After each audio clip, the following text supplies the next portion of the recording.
So, you all get it, right? I mean, never let the guitar player's wife, who has no experience, manage a world-class touring band. So let's look at this in a very simple way. I'll break down the 5 Rufus guys and their careers in the last 45 years. 45 years. This might shed some light on the reason why there's no more Rufus band. Okay, so let's start with Tony Maiden.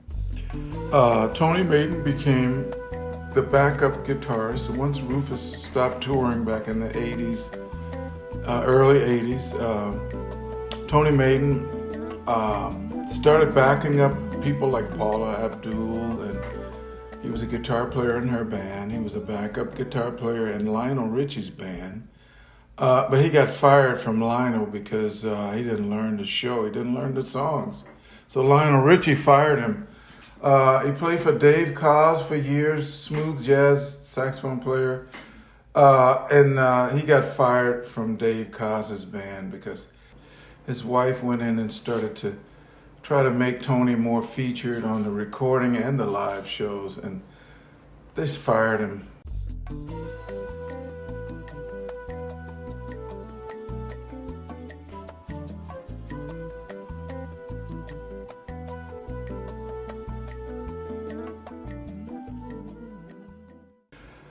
Kevin Murphy was a backup keyboard player for a lot of girl singers, but none of them had any success, or none of them were selling records or doing anything. I have no idea what Kevin did. So let's move on to John Robinson. He's the world's most recorded drummer for sure, playing on over 5,000 recordings, including, Clint Black, Eric Clapton, Quincy Jones, don't stop till you get enough, all that stuff. We are the world, we are the children. I mean, John's played on so many hit records over the years. On top of that, he was Barbra Streisand's drummer for years, and David Foster. I think he's still playing with Foster to this day. Hawk Walensky, amazing songwriter. He's one of the wealthiest members of Rufus with his songwriting skills. I mean, he's written "Ain't Nobody Loves Me Better." That was his song, 100% his. So, he's made a lot of money from that. Had success with a rapper Pitbull, used the song Street Player. That's an old Rufus recording from years ago. Made money from that. So Hawk's one of those guys that just kind of falls up the stairs, not down the stairs. Bobby Watson was a very lucky guy. Bobby ended up producing a gold album on a group, Renee and Angela, his little brother. And it was gold. It went gold. He did 4 albums with them. The last one was Street Called Desire, and it got a lot of attention, and it came out right at a time where rap music and all these artists were coming out and just going nuts. And some of Renee and Angela's tracks got used, for Notorious B.I.G. and big. They made tons of money. I made a little bit. Bobby also produced, Bobby is me, I'm talking about myself now. Bobby also produced an album that's very rare for a foreigner in Japan to produce a gold album. But Bobby produced a young girl, 16-year-old singer, Rie Miyazawa, and she was a television star. She was on TV every day on a soap opera, and so she could sing a little bit. So I made her album. I used a David Bowie song called Fame, Fame, Fame, Fame, Fame, Fame, Fame. And of course I did some tricks with her voice. And that was the #1 single for her in Japan, and her album went gold. And so, I had those 2 gold albums outside of Rufus. I played for a bunch of different people. Played in China for 8 years for the biggest singing star in China, who name was Jane Zhang. Played with her for about 8 years. And I'd like to mention too this. I think that Bobby, John, and Hawk got called to play on Michael Jackson's album that Quincy produced, called Off the Wall. And but Quincy didn't call Tony and Kevin, so I'm sure Tony and Kevin had some kind of bruised ego feeling, those two guys, and I'm not sure why Quincy never called them, but he called me and John and Hawk to play on Michael's album, and we played on 3 songs. I ended up only staying on Rock With You, which was a smash, huge hit for Michael Jackson. I mean, even today, it's big song for him, playing all over everywhere, the radio, the internet, a big song. But Tony, I'm sure Tony is feeling like, Quincy called those guys, but he didn't call me, and I'm sure it's like just bruises his ego, about that. And I don't know, no one knows why Quincy didn't call those 2 guys, but called us 3. And it just so ended up that in 2001, Rufus got together and did a recording for Paul Allen, the Microsoft guy. He was building a museum in Seattle for Jimi Hendrix. And he wanted all these 70s funk bands to play a couple of songs. And he made a ride called the Funk Blast. So Rufus and Shaka, we all got together, this is in 2001, to do this Funk Blast thing. And once we played together, it felt so good. Everybody said, let's stay together and do something now that we're here. And so we called CAA agent over there, Jeff Frasco. And Jeff put together a tour, 60 cities, Rufus and Shaka, Earth, Wind, and Fire. Millions of tickets was going to be sold for that tour. And I just knew, all the Rufus guys were all coming home over a couple of $1 million each from this tour. It's a big deal. Lots of money, lots of press.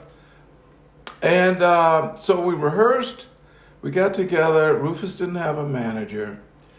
Tony and Kevin, I'm telling you, these guys had bruised egos, and they were feeling like, we don't want a real management company. We want this girl, Michelle, to control everything on the Rufus side, because we got Bobby, John, and Hawk who's doing stuff, and we're going to be left out again. I'm sure that kind of feeling is what they had.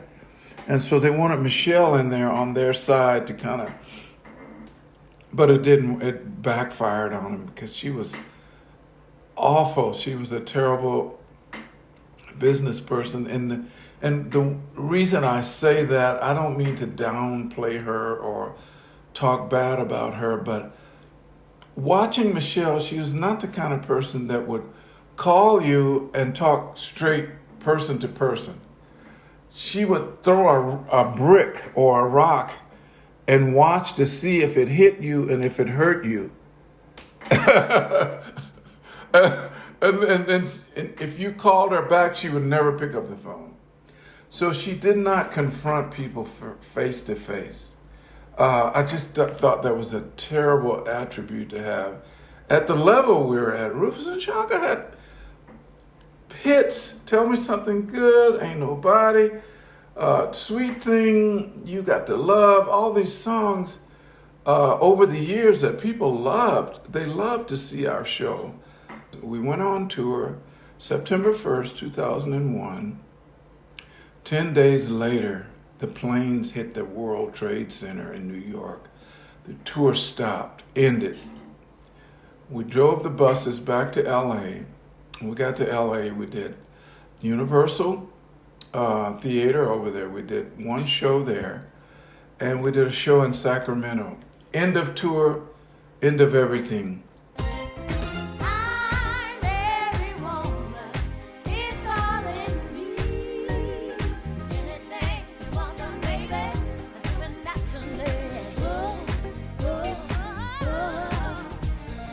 And since she'd never done this before, she didn't know. She was just spending money like as if Rufus was the Rolling Stones. And so she said, we have to do some gigs to pay the bills so people don't come after us. She said, well, I'll tell you what, I'm going to pay everybody and not pay you anything. And I went, well, you're going to be paying the new bass player because I'm out of here. And that's when I left Rufus. Kind of got pushed against the wall and forced to get out, of that situation. And because John and Hawk quit right after I did. And so it was bad. That girl was bad. They never came to their senses and realized the 5 Rufus guys together equals every 2 or 3 years, get together, play with Shaka, go out and do 20, 25 shows, come home with a bunch of money, retire again. They never thought about that. They kept thinking, okay, we're going to show these guys, they're all doing something. We're going to take the name Rufus and we're going to make all the money now, just the 2 of us. And we're going to have Michelle run the whole show. Oh boy, that was that was awful. The people never invited them back. Wherever they played, I think they did 3 or 4 shows over the 22 years period. 21 years. They never got invited back to any of the places they played. She was unable to book any more shows for them. And both those guys are ill. Tony's can't move his hands. Something's wrong. He can't play guitar anymore. And so, but you know what? I have no bad feelings about Michelle. I'm not mad at her. I actually think she brought me some good karma by pushing me down and making my name, Bobby Watson is this, all over town. I think she actually brought the good karma up for me because I had something to happen to me that was super incredible. I met a neighbor who fell in love with me, my wife, and my kids, and they were wealthy people. And they put together a fund and sent all 4 of my girls to college. Tuition paid, fees paid, rooms, they could live on campus. Cars he bought for them, gas cards for the gas. It's like living next door to Oprah. I mean, they were so generous. And I think that's a direct result of Michelle pushing down, hating on me, and so karma, whatever you want to call it, the universe just kind of evened it up, pushed me up. And so I'm so grateful for that. And I don't think she knows that she did that, but I'm just so happy. And, I love them. I don't hate Tony. I don't hate Kevin. I don't hate Michelle. I'd love for them to call and talk to John, talk to Hawk, talk to one of us. I grew up with Tony from 13 years old. We played in all the bands together, all the way up to Rufus. And now his bruised ego, is making him think that I'm his enemy for life. I'm not anybody's enemy. I love the guy. I gave him Sweet Thing. He's enjoying money from me showing him music on the guitar that we used on a song, and he got all the money for it. So, but you know what? You can't make people see if they don't want to see. If it's not their time to see through and see the truth, there's nothing you can say to them to do it. Something has to happen for them to get back on track. So I pray that happens someday with my friends. Kevin Murphy, Tony Maiden, Michelle too. She's a woman, she's trying to do business. maybe someday she'll learn. You have to call people back and talk face to face and work out your problems without, suing, and without, talking bad and talking down on people. You gotta, just work. You gotta work. And so it's a great legacy, a lot of good music, and it's a shame that it has to die with his hands. Oh, that's a good ending line. All right, you guys. Thanks for watching my video.